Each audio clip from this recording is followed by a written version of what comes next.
قرض بانک و تجارت،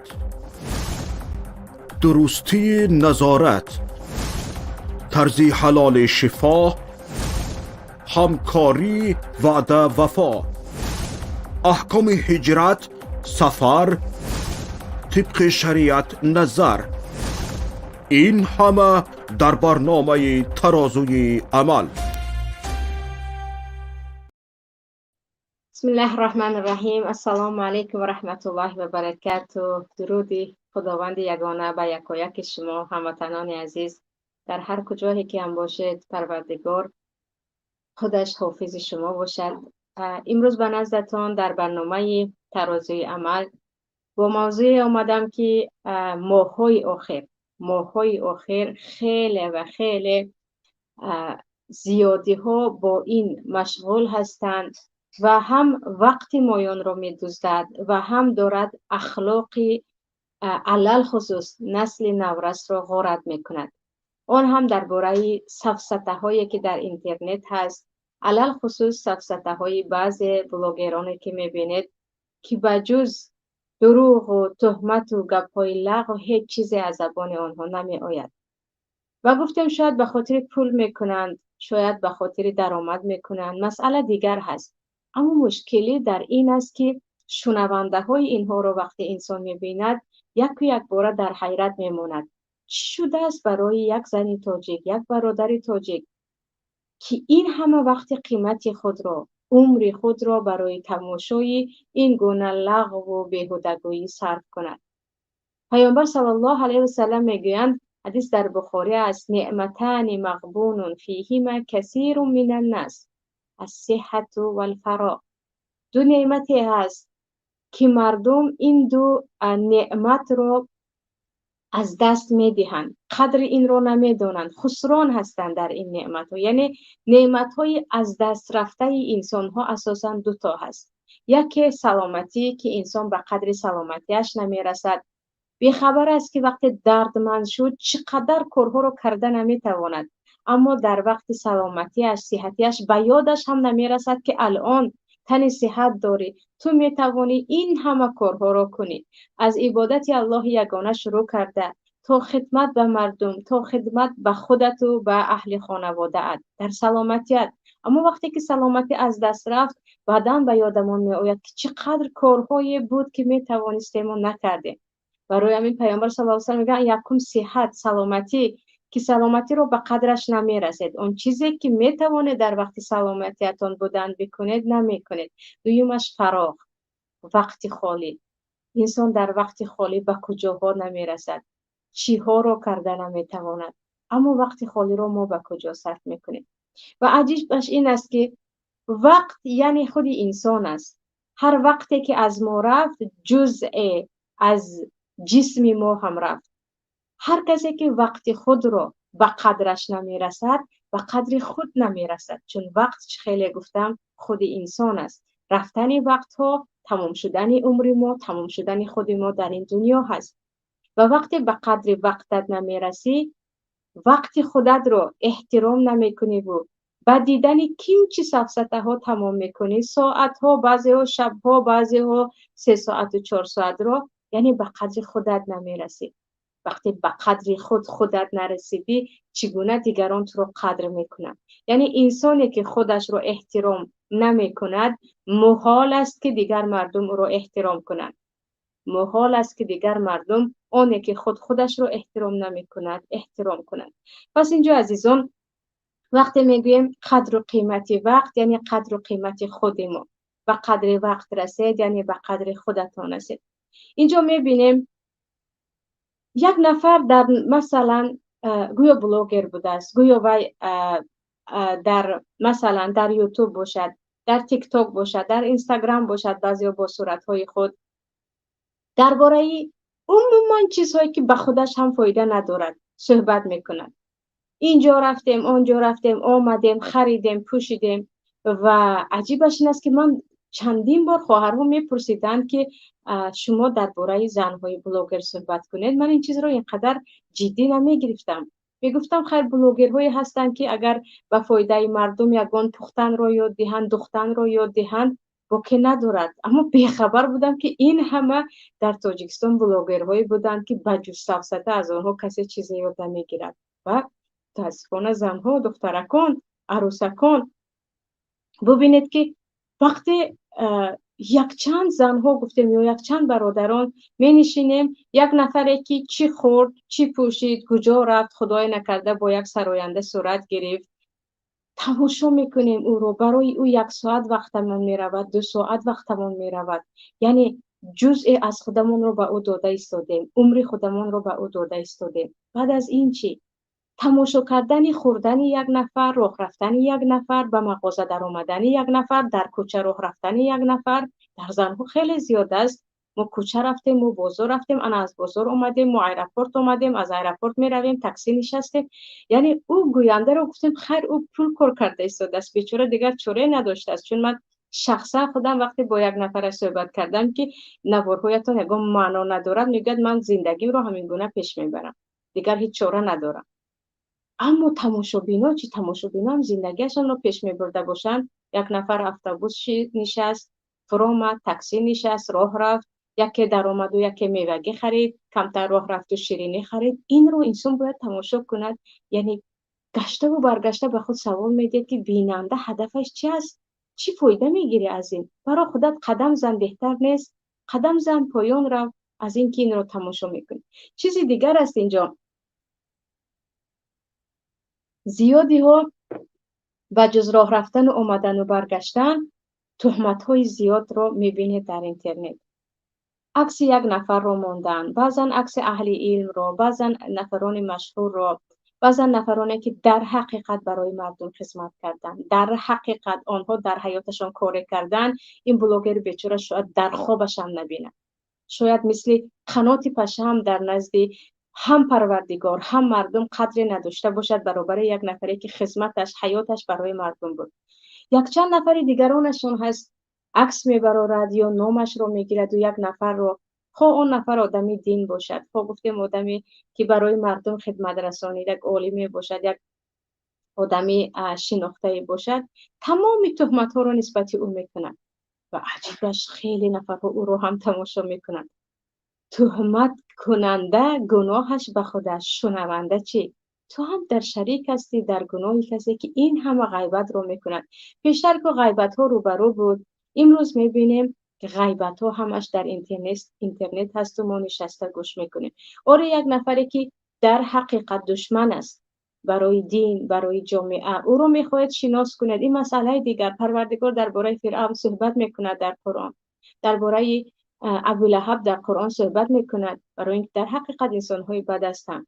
اما انسان‌هایی که انسان‌های خوب هستند، آنها رو وقتی یک نفر میبراید تهمت میکند، در حقش صحبت میکند و این رو همه تماشا میکنند و بین همدیگر پهن میکنند یا بروسی پدلیتسه میکنند. ببینید که چقدر در گناه ها شریک هستید. پس تلف کردن وقت اکثریت با تماشا کردن این گونه سفسطه باف‌ها و یا اینکه با شنیدن آنها و یا حتی در پهن کردن اینها هست. ببینید 1 ساعت وقتی که انسان برای گوش کردن اینها وقت میدهد یا تماشا کردن، اگر برای کتاب خواندن صرف کنه، شاید در 5 روز یعنی 1 ساعت 1 ساعتی یک کتاب رو تمام کند انسان. اگر یک کم سریع خواندید، هر 5 روز شما میتوانید تا 200 300 صفحه یک کتاب رو تمام کنید. انسان‌هایی هستند که در 3 ساعت هم یک کتاب کوچک رو خوانده میشوند. یا حداقل در اینترنت که میدونیم و جز این سفسطه و گپ‌های بیهوده و بد اخلاقی ها که اگر به بد اخلاقی اومدیم دیگر خیلی موضوع وسیع است. بیچاره صورت دخترکی 15 ساله رو میمونن که در مکتب کار کرده است، چیزی کرده است، اور گناه کرده است، خطا کرده است، اما با پهن کردن خطای یک دختر بچه آیا میشود او رو اصلاح کرد؟ آیا میشود جامعه رو آباد کرد؟ دخترچه‌هایی هستند که بعد از نوار خود را دیدن به خودکشی دست دادن. عروسک‌هایی هستند که یکی بیخبر موندند و در یوتیوب خود را دیدند و دارو خوردند و خود را نابود کردنی شدند. این گونه جامعه اصلاح نمی‌شود. یعنی یک بیچاره مکتب خون رو نوار کردن و ببین دخترک صنفی ده چیکار کرده ایستاده است، طلبه‌های مکتب صنفی 11 چیکار کرده ایستاده است، عروسی خانه چیکار کرده ایستاده است. این بد اخلاقی‌های چی هست؟ این یعنی کی رو اصلاح می‌کند این چیزها؟ بر علا آنهایی هستند که میخواهند فحش و فاحشگی در جامعه پهن شود، مردم با دیدن ها عادت کنند. این همه غربی که امروز یا امریکا و اروپایی که امروز میبینید تمامی بد اخلاقی ها حلال است و در کوچه ها هست، در اول در فیلم هایشان نشان میدادن که چشم مردم عادت کرد، بعدا زنده نشان میدن که مردم که دیگر عادت کرده است، یگان نفر با نفرت هم نگاه نمیکند و مردم همه بی حیاگی را میتوانند انجام دهند.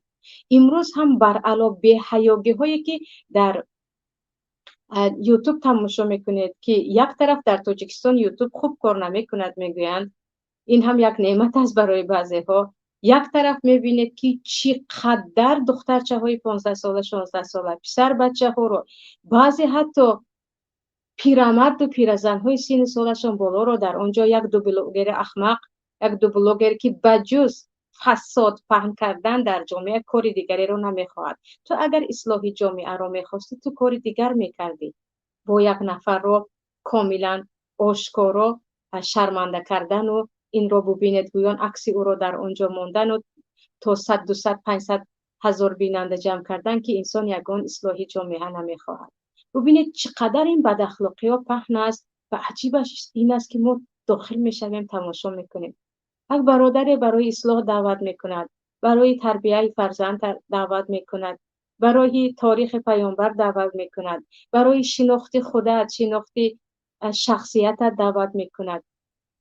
او برای ما یگان اهمیت ندارد، یعنی چیزی هست میگوید میرود، اما یک بیچاره رو شرمنده کردن برای ما خیلی خیلی تعجب آور و شوق آور است و گفتی روسا اینترستی هست که حتما داخل میشویم و تماشا میکنیم که کنو ببینیم که شرمنده شده ایستاده است. باز مود نو هست آخران وقت این یکی عکس دیگری رو میبرارد میگوید این حرام خور است، دیگری عکس دیگری رو میبرارد میگوید نه این فریبگر است. همین گونه تماشابین ها پی هم تا 1 ساعت 2 ساعت، این 1 ساعت 2 ساعتی ما پرسیده میشویم. پیامبر صلی الله علیه و سلم میگن روز قیامت قدم شما نمی جنبد مگر اینکه پرسیده میشوید از مالتان، از عمرتان، از عمری که چیکار کردید، وقتتان رو به کجا صرف کردید. و زیاده هستن و خواهرانی که میگن من در زندگی به هیچ چیز موفق شده نتوانستم، یعنی با همین من حاضر مدتی 20 سال است که ازدواج کردم. یا بعضی دخترک ها هستن 18 ساله هستم اما من یگان کتاب نخوندم، من فکر کرده برایم هیچ کار نکردم، من نمیدونم چیکار کنم، برای من یگان مصلحت دید. خواهرکانی که هستن 4 تا 5 تا کودک دارم، تا همین روز من فقط در خدمتگاری بودم و هیچ کار نکردم. تا همین روز هیچ کار نکردی، برای دوامش چیکار کردنی هستی؟ یعنی در یک روز چیکار میکنی؟ و جز تماشا کردن سریال ها که دربارش حتما صحبت میکنیم و به جز تماشا کردن 1 2 3 بلاگر هایی که چه خیلی گفتم خوشتامنش آمد پیشواز گرفت، برایش پالتو خرید او را نشان داد، برایش انگشترین طلا خرید که او را همه باید ببینن، در خانهش کیک پخت و دسترخوان آراست که آن را همه بینن، حتی بعضیشون کرپچه و دیگر علاچه و تمام چیزهایشون. اگر اینها رو فقط تماشا میکنی پس تو 50 سال دیگر عمرت هم همین گونه نفری که از دستش هیچ چیز نآمد از دنیا میروی. نمیدونم انسانایی که 1 قدم به پیش ماندن نمیخواهند و موندگی هم نیستن، چه خیلی گفتم مشغول هستیم که فلانی شرمنده شده است گوش کنیم قصه شرمندگیش رو، فلانی خواهر شوهرش که جنگی شده است اون رو گوش کنیم، فلان بلاگر فلانی رو سیاه کرده است و قپیده است و چیزی دیگر کرده است. با اینها میگن ما هیچ کار نکردیم. پس چی کار کرده میتواند انسانی که این گونه خودش رو بی حرمت میکند وقتی این گونه نوارها رو تماشا میکند؟ یعنی ارزش یک انسان رو از گفته‌هایش و چیزهایی که تماشا میکند ما میتوانیم بفهمیم. یعنی یک انسان چی رو تماشا میکند از آن شما مقایسه کرده میتوانید که عقل این انسان چگونه هست، جهان بینی این انسان چگونه است.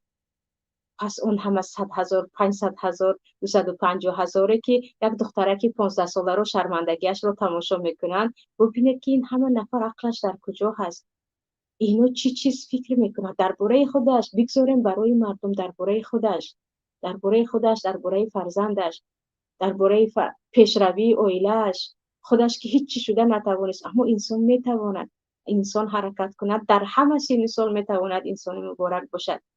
این یعنی خود از خود ما مینشینیم چرا من هیچ کار کردن نتوانستم، چرا من یک انسانی هستم که همیشه از دستم چیزی نمی آید، یا اینکه تا همین روز فکر کردم که من هیچ چیز نشدم. خود از خود که انسان هیچ چیز نمیشود. علل خصوص با تماشا کردن این همه نوارهایی که هیچ فایده نیست. ببینید تماشا کرده یک نوار رو، علل خصوص زنها که صحبت‌های من زیاد با خواهران است، تماشا کردید 1.5 ساعت یک نفره رو، یک عروسک رو رفت آمد پخت خورد، بعد از چی شد؟ چی فایده گرفته؟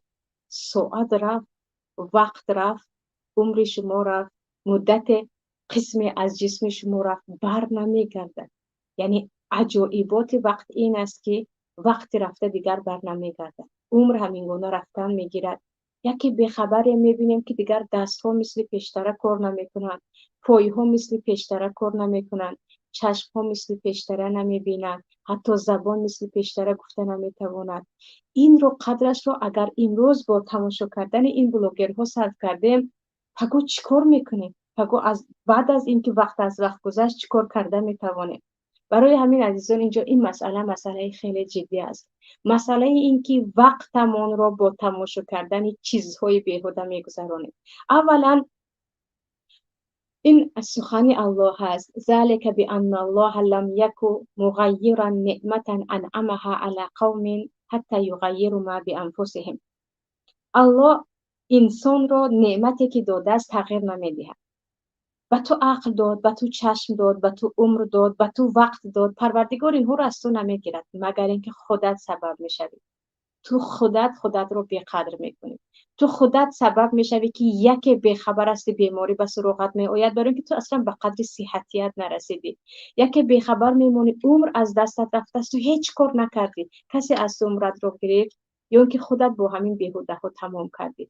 اکنون ببینید ما گفتیم این همه بد اخلاقی ها اصلا اگر نگاه میکردیم کاش یک جریمه میشد برای پهن کننده های بد اخلاقی. هر نفری که عکس یک نفری رو میموند و در اونجا او رو بیروحش و دست میگوید یا چیزی دیگر میگوید، یعنی علل خصوص دخترچه های 15 ساله بیچاره، مکتب بچه ها که آنها نیاز به تربیت دارن، آنها نیاز به چیکار کرده ایستادن، به همه جا پهن کردن نه. یک بار دو بار پهن کرده برای آنها عادی میشه، دیگر شرم از آنها میرود.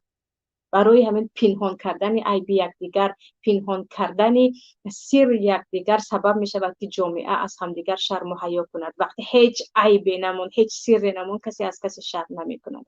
اکنون اینجا نگاه کنیم که در اینترنت انسان می تواند در 3 ماه یک زبان را بیاموزد اگر خوشرو صرفش کند.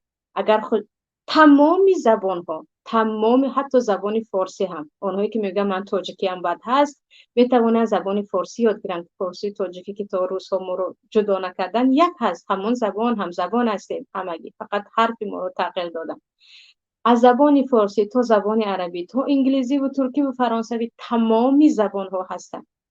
و جای اینکه 1 ساعت 2 ساعت از آنها تماشا کنیم، ببینید 3 ماه هر 1 ساعتی اگر انسان به یک زبان وقتش رو صرف کرد، 3 ماه هر روز 1 ساعتی، بعد از 3 ماه حداقل 60% 50% صاحب یک زبان می شود. اگر در حقیقت کمر بست، گوش کرد نویس اهمیت داد.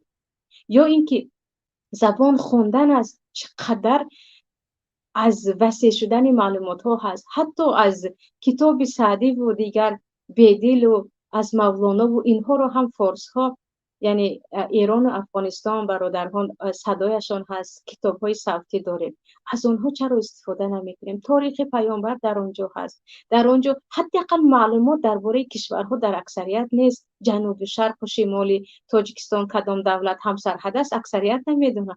از اینها چرا با خبر نمیشویم؟ دیدیم شرمنده شده است کسی، دیدیم فلانی خوشتومنش رو پیشواز گرفته است و آمدند قرطاب خوردن، بعد از این به ما چی فایده می شود؟ یعنی باید عقل رو انسان صرف کند که او چی کار کرده ایستاده است. باید یکی فکر کنیم. انسانی که درباره خودش فکر نمی کند پسترین انسان است. یعنی انسان زمان رشد و پیشروی می کند که درباره خودش فکر کند. برای همین همیشه در قرآن این عباره رو می بینید: افلا تتفکرون، افلا تذکرون، افلا تعقلون. یکی با عقل فکر کنید، یکی به یاد آورید، یکی به خود آید. این عباره در قرآن زیاد است، چون انسان درباره خود فکر کرد، درباره خود از کجا آمد، چی کار کرده ایستادم، من همین روز چی کردم. سبحان الله. عبدالله بن مسعود میگویند چیزی از دستم رفت من پشیمان و ندامت نمیکشم. اما ندامتی که من، پشیمانی که من میکشم از آن است که امروز وقتی من رفت، یک روز از عمر من کم شد اما عمل من زیاد نشد. انسان در یک ساعت میتواند به چند کس کمک کند، به چند کس خوراک رساند، دل چند کس را به دست بیاورد، به چند کس مهربانی کند، حتی به فرزندان خود، حتی به خویش و تبار خود. اما ما یک ساعت خود را وقتی با تماشای این اون دوام میدیم یا میگذرونیم، اون هم اکثریتش دروغه.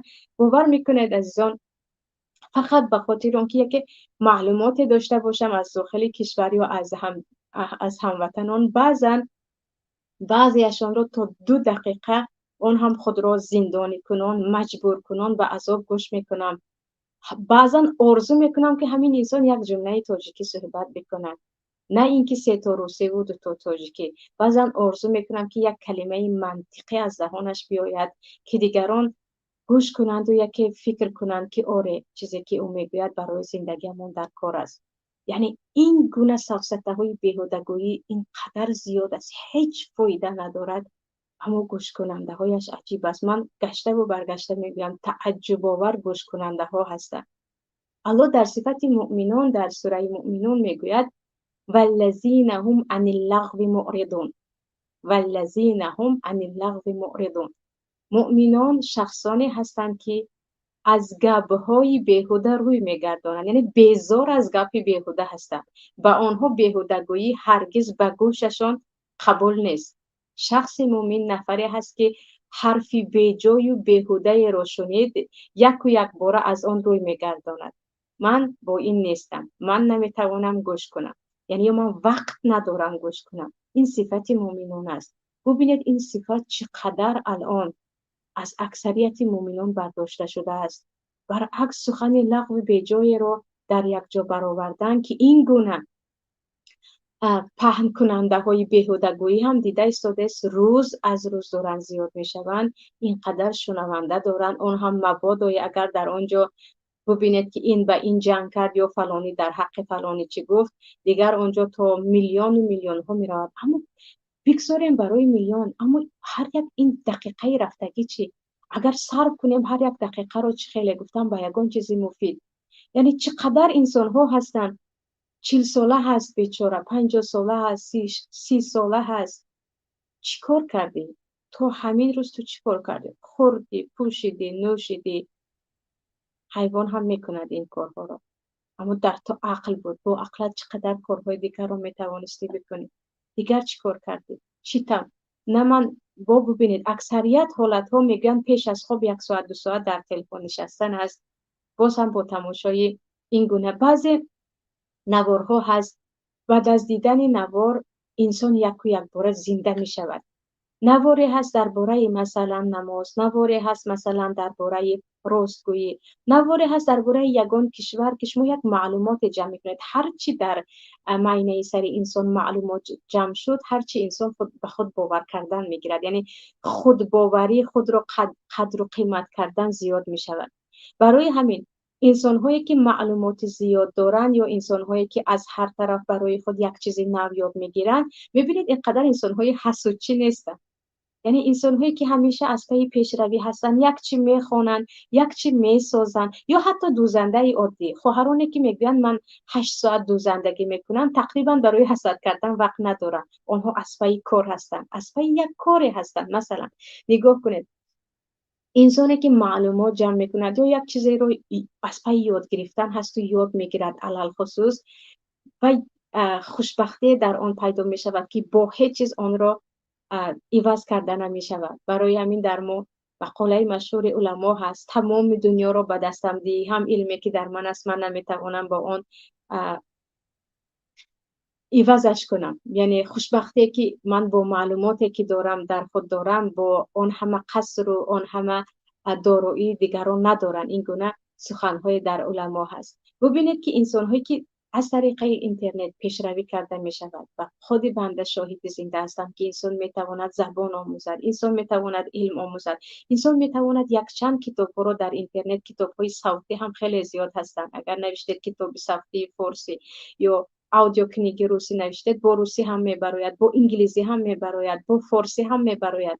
бо форсӣ кош бо тоҷикӣ ҳам мешуд. яъне баъзе китобҳоро бо тоҷикӣ хонда 108 мепартофтанд ки дар вақти пеш аз хоб ба ҷои ягон блогери бадзабонро гӯш кардан, як китоб гӯш карда агар хоб равед, дар як рӯз ё 2 рӯз инсон як китобро тамом мекунад. акнун бубинед, вақте маълумот ҷамъ кардед дар бораи чизе, ҳатто дар бораи моҳтоб бошад, ҳатто дар бораи ситора бошад, алал хусус маълумотҳое ки ғизои маънавиянд, дар бораи худотарсӣ, дар бораи ибодатҳо, дар бораи расидан ба ҷаннати Парвардигор, дар ин бора инсон маълумот ҷамъ кард, ӯ ба худ бовар мекунад. истеъдодҳоеро дар худ кашф мекунад инсон бо маълумот, ки инро ҳам метавонам, аз пайи ин ҳам мебарам. аз ҳама муҳимтараш, ӯ метавонад дуруст фикр кунад. инсоне ки дуруст фикр мекунад, дуруст амал ҳам мекунад. аммо акси инро нигоҳ кунед. инсонҳои ноӯҳдабарон, инсонҳое ки на пешравӣ карда метавонанд, на қадаме дар пеш мемонанд. бовар кунед, набояд тақдирро муттаҳам кард, набояд аллоҳро муттаҳам кард. ҳамонҳое ки як қадам ба пеш намонданд, сабабашон падару модару, сабабашон ину он нест, сабабашон худашон ҳастанд, ки вақти худро қимат накарданд, қадри худро надонистанд. барои ким кадоме, барои тамошои ким кие, барои шунидани хӯрдану пӯшидани ким кадоме соатҳои худро доданд. дар инҳо ҳасад ҳам дида мешавад. яъне инсонҳое ки худ ноӯҳдабаро ҳастанду дар зиндагӣ дар ягон чизе муваффақ нашуданд, барои муваффақ шудан амал ҳам накарданд, зиёди ҳасадро дар онҳо дида мешавад, зиёди бахилиро дар онҳо дида мешавад, зиёди айбҷоиро дар онҳо дида мешавад, чун дигар коре надоранд. ва аҷибаш ин аст ки бадбахт ҳам ҳастанд. чеҳраи кушоде, лабханде, ризогӣ дар чеҳраашон дида намешавад. азизам, дар дунё чӣ кор кардӣ? ҳадди ақал барои худат бигзор, мардумро барои худат чӣ кор кардӣ? инро тамошо кардӣ, онро тамошо кардӣ, чанд нафарро гуфтӣ, шунидӣ, аммо дар охир чӣ? худам медонӣ ки аз ту ҳам бадбахттар инсон нест, чун эҳсосоти ту, қалби ту, мағзи сарат ки барои хайр онро истифода накардӣ, аз ту розӣ нестанд. аз ту розӣ нестанду барояд иҷоза намедиҳанд ҳиссиёти хубе дошта бошӣ. пас азизон, ин масъала, яъне масъалае ки вақти худро ба корҳои муфид сарф кунем ва биёед як сӯ гузорем, бало ба пасаш он ҳама дурӯғгӯ, он ҳама тӯҳмате ки мекунад, он ҳама гапҳои беҳуда. ба ҷои ӯ нигоҳ кунед ба китобе, нигоҳ кунед ба аъмоле, ҳадди ақал қадам занед. қадам задан ба саломатӣ фоида дорад. аз ин ки мо ду блогереро тамошо мекунем, ҳам вақти мо меравад, ҳам нури чашми мо меравад, ҳам баъд аз ин чӣ хеле гуфтам, нишастем, фикр кардем, ҳеҷ чиз ба дастамон наомад, ҳеҷ фоида нагирифтем. ман метавонам ном ба ном чанд нафароне ки ҳам зоекунандаи вақти занҳо ҳастанд, наврасон ҳастанд, бародарҳо ҳастанд, ҳам ахлоқи онҳоро нобуд мекунанд бигӯям. вале чӣ хеле ки пештар гуфта будам, номи касеро гирифтану касеро шарманда кардан, ин ки дигар аз ахлоқи мо нест. аммо худи мо, худи азизон шунаванда, яке ба худ оем. фалони сароянда бо шавҳараш чунин кардааст, чунин шудааст, духтарчааш рӯзи зодрӯз доштааст, инҳо мағоза рафтанду ширинӣ хариданд. инро куҷояшро инсон тамошо мекунад? яъне аз тамошо кардани ин инсон чӣ фоида мегирифта бошад? фалониро бубинед ба умра рафтааст. алал хусус ин як моди нави блогерҳо ҳаст. ким кадом як инсоне ки кулли умраш бо рақсбозиву бо фасод гузашт, яке худое накарда ба умра рафтааст, 1000 ҷо онро меоранд. фалониро бубинед ба умра рафт. баъд аз умра чӣ шуд? боз омаду баъд аз як моҳ шурӯъ кард бо ҳамон бадахлоқияш, бадбахтияш. ӯ ки дигар фаришта шуда наомад. ё рафтани ӯ маънояш ин нест ки дигар куллан ӯ тағйир ёфту барои мардум рафт, барои худаш рафт. ягона худованд медонад ки чаро рафт. барои боз пиару обрӯгирӣ рафт ё ин ки дар ҳақиқат тавба кард. тавба ки мекард, баъд аз омаданаш маълум мешуд аз амалҳояш, на ин ки боз бармегашт ба бадбахтияш.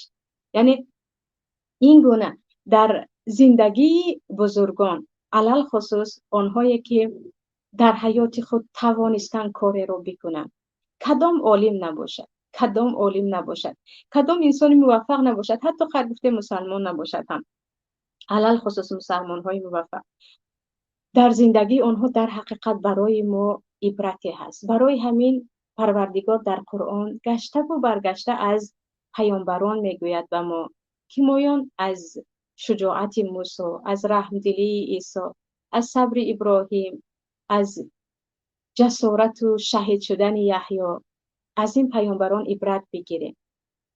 از این پیامبران، از داوود میگوید، از سلیمان میگوید، از زنها، از آسیه میگوید، از مریم میگوید، از مادر موسی که جگربند خود را به خاطر الله فدایش کرد، کودک نوزاد خود را داخل آب ماند.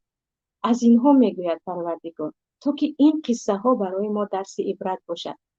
یعنی ما میتوانیم در اینترنت یک نفری که برای خیر همیشه عمرش را میگذراند، برای کمک به یتیمان، کمک به معیوبان، یا یک نفری معیوبی که اگرچه معیوب است پابرجاست، او میتواند از پای زندگیش برآید، یا در برای خانومی که خیلی خیلی خیرش میرسد، خیرش به مردم میرسد، یا در حقیقت کارهای میکند که نه همه میتوانند. از اینها میتوانیم ببینیم، استفاده بریم. این قصه ها برای ما عبرت میشود. عبرت گرفتن از قصه های بزرگان این از اخلاق اسلام است، از روش تعلیم است که پروردگار این گونه به ما در قرآن تعلیم میگه. پیامبر هم همین گونه خیلی زیاد از امتان گذشته نقل میکردن که شنوید و عبرت گیرید. برای چی از این قصه ها ما عبرت نمیگیریم؟ اما یک نفری که میبینید از صحبتش معلوم است، از خوردن و پوشیدنش معلوم است، از غیبت‌هایش معلوم است که این انسان نمونه عبرت نه برعکس است، نمونه بد اخلاقی است. ما با این وقتمون رو صرف کنیم. فرزندی که میبیند پدرش این گونه نوارها رو میبیند یا مادرش این گونه نوارها رو میبیند، به فکرتون چی فکر میکند؟ مادر جون چی دیده ایستاده ای؟ این اپد رو دیده ایستادم خوراک خورده ایستاده است. این برادرت رو این اکد رو دیده ایستادم امروز بازار رفته است با فلانی وا خورده است. خط دوامش چی کودک هم شاید حیران بماند اگر با عقلش فکر کند که اینها چی دیده ایستادم. پس عزیزان میتوانیم از قصه های نفران بزرگ ببینیم. بلاگرها هستند، بلاگرهایی که مثلا میپزند در یک پخته 10 ساعت گپ نمیزنند، کوچک یکم پختن را یاد میدهند. ریمونت خانه را مثلا تعمیر خانه را یاد میدهند، بعضیشان دختن را یاد میدهند. یعنی یک کوتاهک فقط مقصدشون یک فایده کوچک رسانیدن به مردم است، این چیزی دیگر. اما اونجا نفران دیگر هم هستند که فقط مقصدشان وقت شما را گرفتن است تا نوارشان دور و دراز شود و شما هیچ چیزی از دیدن آن نمیگیرید.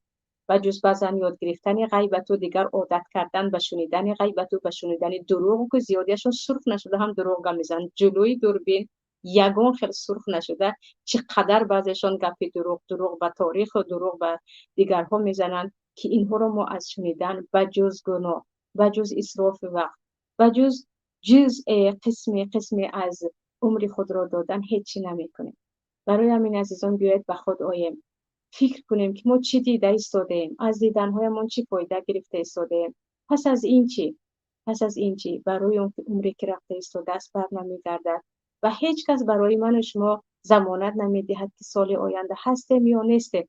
از حاضر کاری که میتوانیم باید شروع کنیم تا که بعد از رفتن قوت، بعد از رفتن سلامتی پشیمان و ندامتی نکشیم. این بود صحبت امروزه من با شما. با امیدوارم که پروردگار در وقتهای ما برکت دهد و این عمری که هدیه ربانی برای ما هست در اطاعت پروردگار، در اعمال صالح، در خیر و نکویی به دیگران صرف کنیم. شما را به الله یگانه میسپارم که امانت ها را خیانت نمی کند. السلام علیکم و رحمت الله و برکاته.